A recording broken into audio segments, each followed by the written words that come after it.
Hello, Capricorn. Welcome or welcome back to my Body and Heart Tower Therapy. I'm here to do the reading for May, beginning of June 2020, about a month from when you're actually viewing this. And yeah, I hope you're well, Capricorn. This is a general reading. Capricorn, Sun, Moon, and Rising signs. If it resonates, it resonates, and if it doesn't, it just doesn't. Well, that was quick. So you have Strength as your current energy. I had pre-shuffled them, don't worry. But yeah, I like to do this in front of you. The Knight of Cups is your challenge. Okay. Queen of Cups is your focus.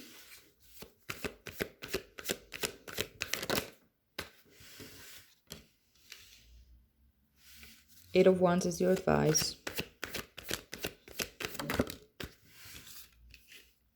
And Eight of Pentacles is your future energy.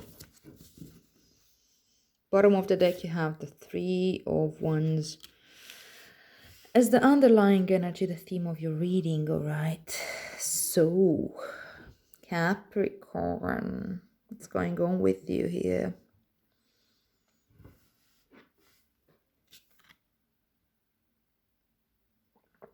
Sorry, thirsty. So, the Three of Wands is that time in your journey, that place in your journey where you've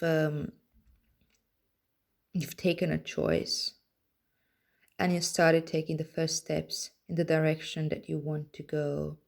And this is relating to your life journey, your life purpose. This is bigger than just tiny little stuff, something that affects you deeply. You've done the first steps, and I think that you're now in that stage where you're waiting to see how your actions had influenced the environment around you. You're waiting for the ships to come. You've sent in the intention, you've sent in, I don't know, the emails, the applications, the whatever, if that's the case. You've sent in whatever needed to be sent. You initiated it, right? It is that part of the journey, and you're clear the direction where you want to go. It's clear to you, Capricorn.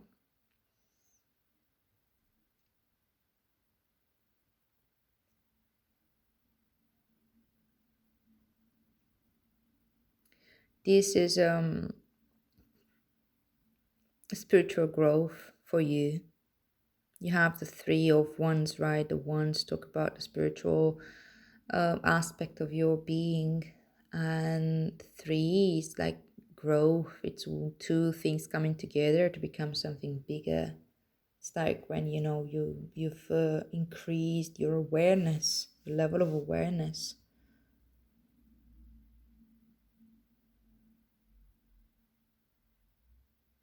It's still in the beginning of the journey, so be patient, be methodic about it, but I think you are. You're also on the vantage point. You can look beyond the horizon. And you're good at this, Capricorn. You can definitely do this. Look on the horizon and see what is the landscape where you're operating from, or what you're operating on, more like how can you cross this yellow sea? Do you need to cross the sea, or can the rest of the resources that you need come to you? You can see like a SWOT analysis almost. What was it? Strengths, weaknesses, threats, and what was the last one? Opportunities. So you're in the level of a SWOT analysis of your spiritual journey, Capricorn. Beautiful. And you have Strength as your current energy, so it makes sense that you can do this because you've finally been in this position where you could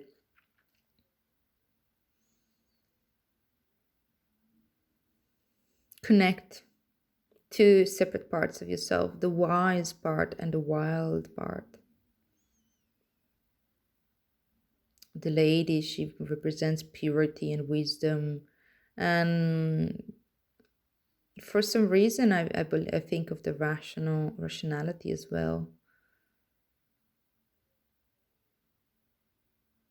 And she's approaching this lion with a lot of love and care and courage.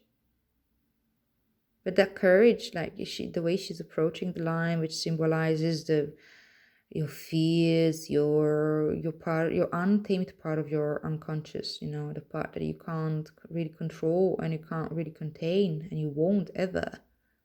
But you can learn to bring more awareness to it.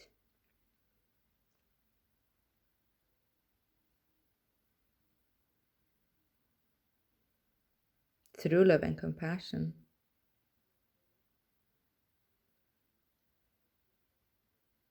And by uniting with this part of yourself that's really wild and scary, you become whole, become more whole. This team here, it's unbeatable. That's why it's called strength, right? And look at the love and care.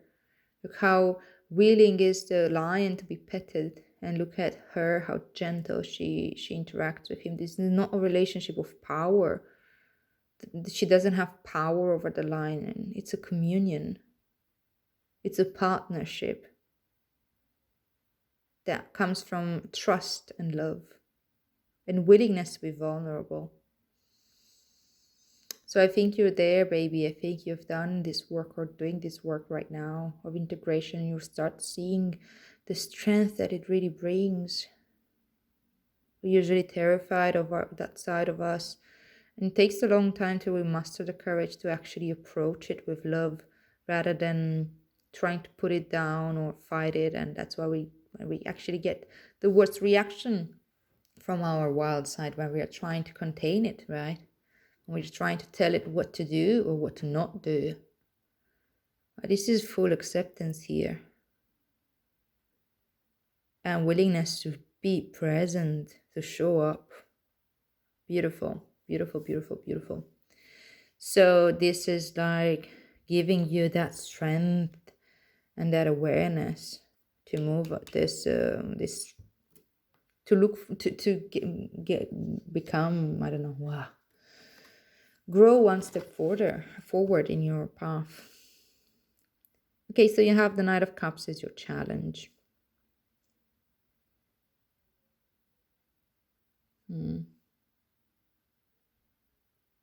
My gaze is being fixated on the river right now. So this brave young knight is going out into the world and holds this cup. And he's like really willing to share of himself. He does need to cross this river. And you see there's mountains coming right after the river here. And mountains symbolize challenges that needs to be overcome. It's not such a high mountain, but it's hard to tell how high it goes, The higher the mountain, the bigger the challenge. I think this challenge will become as big as you build it yourself to be.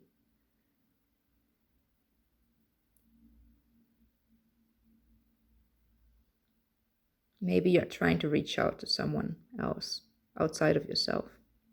And you're reaching some type of boundary. Whether this is your internal boundary as you're trying to reach out from love, from connection, from that desire of, sharing of yourself, or whether you're starting seeing like this is the boundary of the other.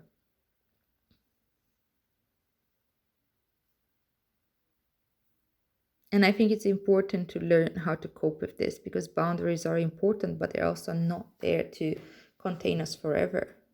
They're necessary until a point, until the connection of sorts or trust is being established, in order to allow some of the boundaries to be released and, maybe moved or built in a different way. We don't want to completely merge with the other person either. We still want to keep our own individuality as part of our journey. As humans, we are still physically independent beings, and we need to learn to be interdependent. There's that concept in Buddhism of interdependent co-arising, where we can work together as equal teams rather than be codependent, So I think that you have a past of codependency or codependent relationships. And I think that as you're starting to want to go out of yourself and reach out to people, connect with people in different ways, you're terrified of the same patterns to reappear, and for good reason. But I think that you have a whole new opportunity. This can be just a little tiny mote here. It doesn't need to become like a bigger and bigger mountain, Be aware of the boundary there. Be aware of the emotions that are being held there, yours. And also recognize the signs in the other person. This can be a romantic encounter, but can also be connecting with people, just people, whatever people. When you're really trying to connect authentically and deeply from your heart, not just from keeping an image and trying to use that to reiterate back at you your own story. Where we're really trying to connect with the other person. That connection is definitely possible. And see what's coming as your focus. And I like that they're facing each other. And I like that she's literally like over this pond, and there's this river. It feels like it could be literally like this, like connected. What stays beyond this body of water, which obviously symbolizes emotions, but also unconscious desires and unconscious parts of the psyche, which are symbolized by this lion too as well. But in a bit different way. That's more like the passion, the fire. This is more like the fluidity of the psyche, the ethereal, the Neptune makes me think of Neptunian energy.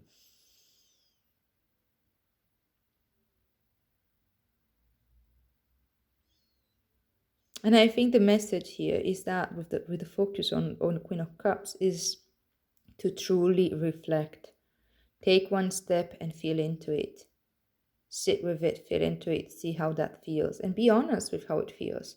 Yes, maybe you're terrified of rejection. Maybe you see this as a big mountain of rejection.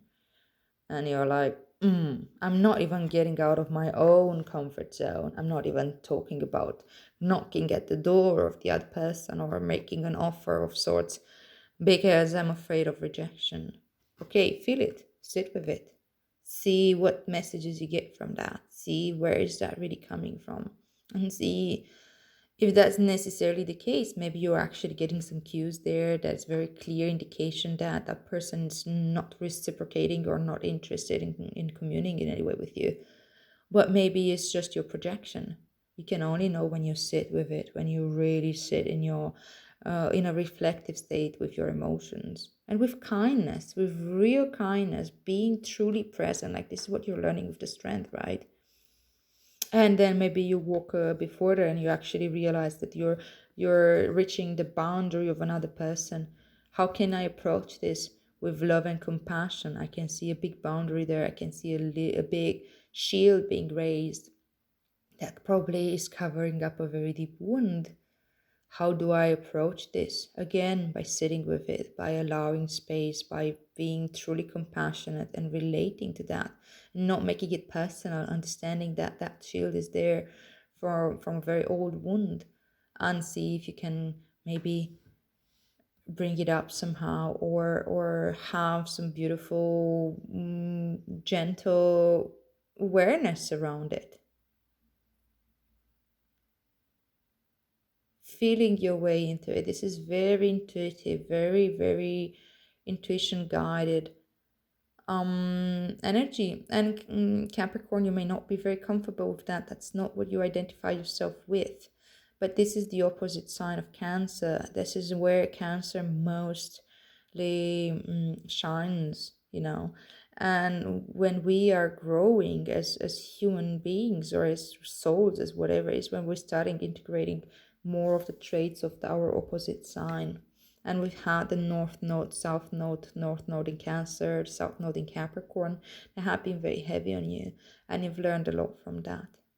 I think you've learned the lessons of the Cancer that you needed to learn, and now it is the time to start applying them. Learning to test the boundaries without breaking them or without violating the other person's need for space and privacy. But not being afraid of them either, as in like, okay, I've seen these boundaries, I've seen my boundaries, we're never gonna have any meeting point there. You have the vantage point here, you can see so much. Allow this higher view of everything to be applied here too.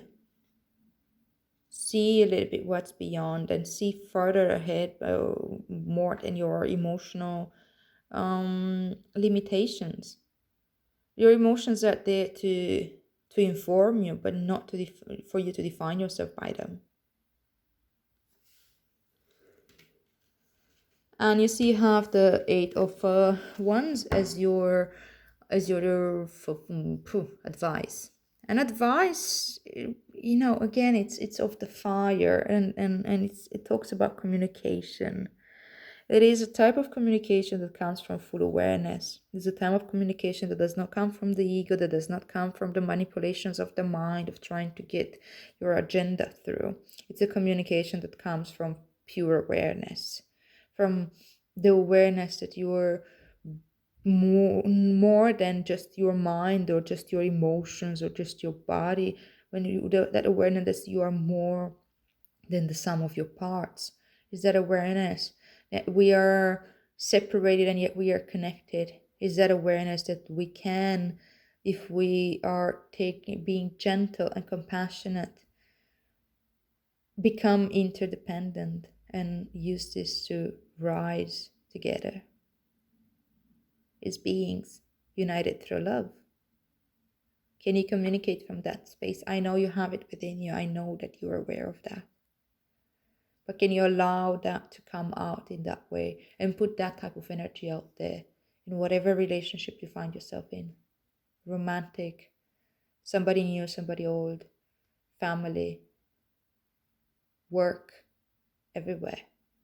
But especially this one where you actually feel about it and where you feel fear around, where you feel difficult to connect. It can be with anyone outside of yourself.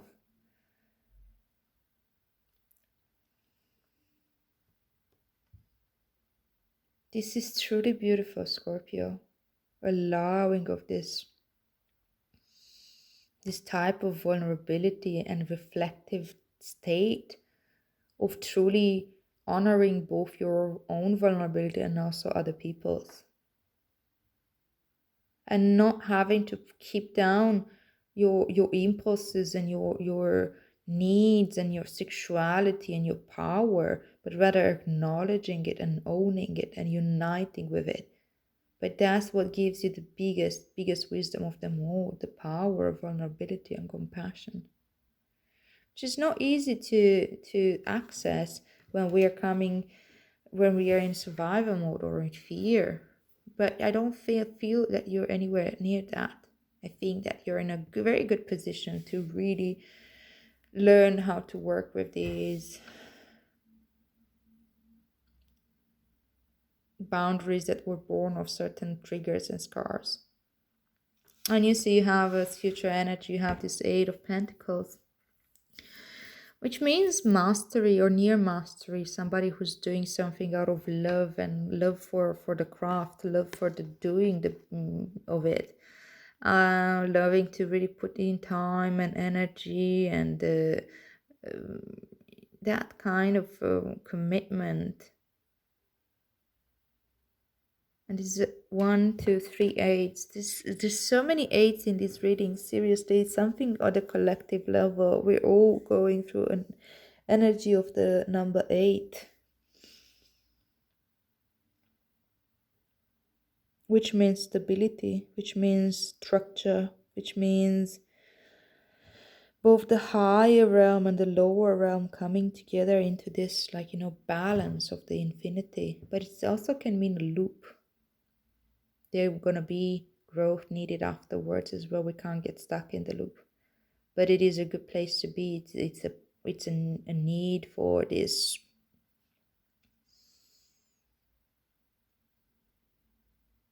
of full recognition of both realms, of the higher, of the lower, of the higher mental and the lower mental, the higher physical and the lower physical, the higher self and the lower self, the higher ego, the super ego, and the low idea, I don't really know how else to put it. I know it can sound quite abstract, but I think that if you've gone so far, you kind of know what I'm talking about. This is really about creating the type of lifestyle that you want to have, and doing it with love, and doing it methodically, and putting up the routines and the practices that work for you, and creating the steps forward.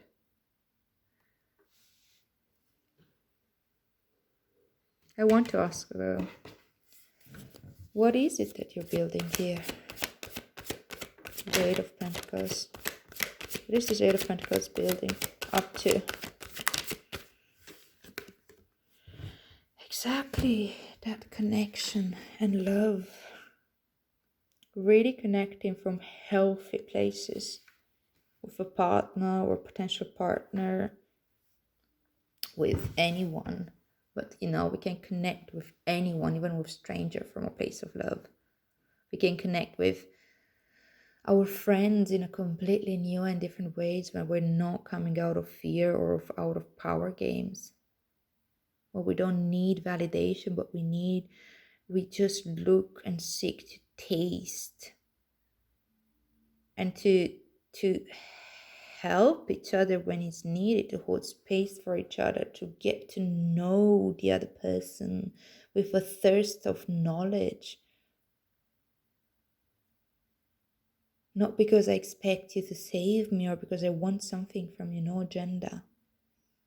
But because we feel that thrill of the beating of our hearts. And we feel that we can recognize and see each other, truly see each other. You can allow yourself to show up truly as yourself. All parts of you are welcomed, as well as you welcome all parts of the other person. That's so beautiful. That's so beautiful. Capricorn. It's a real lesson in connection, in vulnerability, and ownership. Ownership of your own fragile side, as well as allowing for the other person to have their own, without feeling like you need to compensate for that, or like you have to do something about it. So beautiful. Okay, let's see what's the message from Oracle. Message from the heart. Ooh, I'm hyped about this reading, really. The lion and the deer. Look at this lion here. Okay, this is a truly profound one. I want you to take a deep breath before reading into this, because it can be easily misinterpreted. But I think you've got the strength for sure. 22. So it's another type of structure being built. Okay, I'm gonna read the poem for you. And again, take a deep breath with me. And come back here into awareness, into full awareness. I know you're excited about this. I would be if I were you. But this is an important message, and I think you have the awareness to hear it. When you enter the garden of the heart, you become fragrant like the rose. When you fly toward heaven, you become graceful like the angel. If you get burnt like oil, you become brilliant. When you become thin like hair in the yearning, your joy leads the way. You'll be the kingdom and the king. You'll be paradise and the guardian angel. You'll be infidelity and you'll be faith. You'll be the lion and you'll be the deer.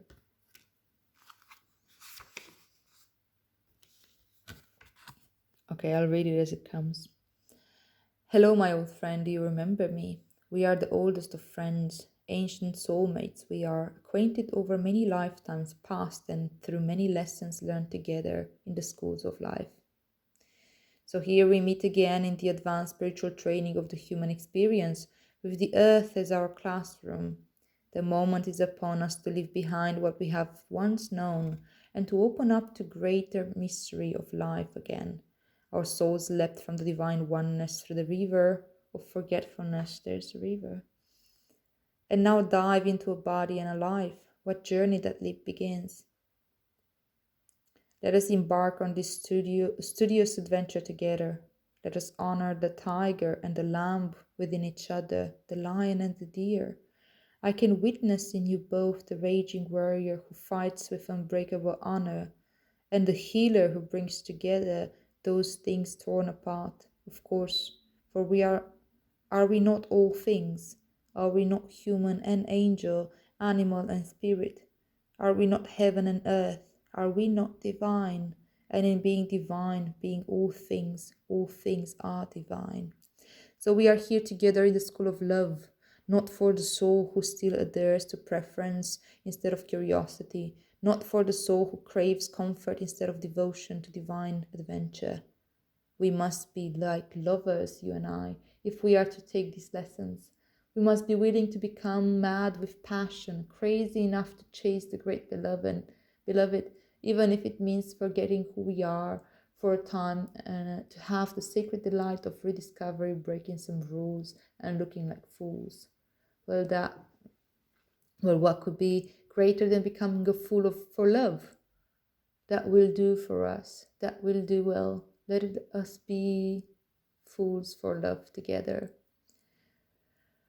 My God, I'm literally having a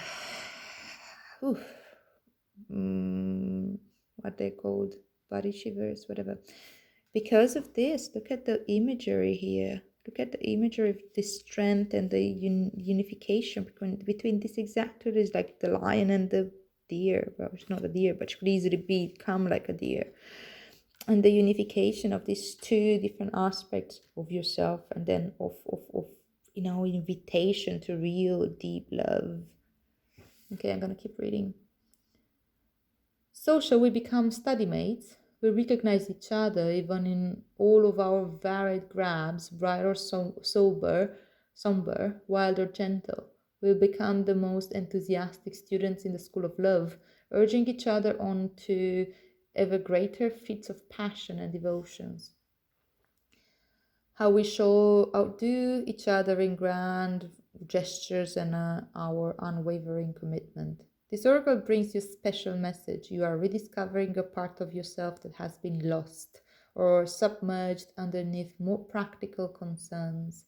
Of course, if practicality is about survival, then learning to be your true self is more essential than practical. It's most essential and practical. All other paths lead to death of the soul. You are asked to bear the chaos of this rediscovery. It may be that talents from this or other lifetimes are reawakened and cause you some discomfort at first, even though they will ultimately bring joy and greater fulfillment. The discomfort may be around how those talents are best expressed, about overcoming shame, guilt, doubt, or other judgments. It may even be about who you are, if you now admit your talent or other emerging personality traits. Perhaps what is being unearthed, in you now is darker, your sacred rage. Yes, this. Your sacred rage, refusal to accept disrespect in your life, your inability to tolerate lies and deceptions.